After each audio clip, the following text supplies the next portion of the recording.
Yani Bitlis'in halkını kimse düşünmemiş. Bugüne kadar kimse düşünmemiş. Yok.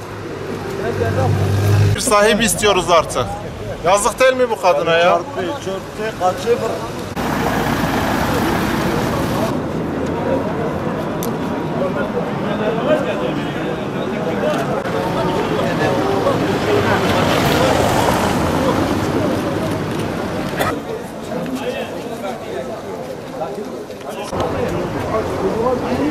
Cengiz abi var mı? Avra için.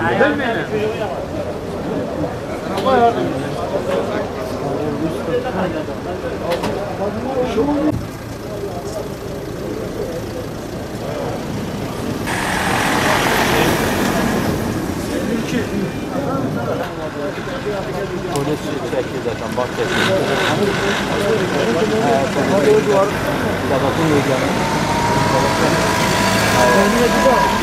Ev yıkılmış zaten.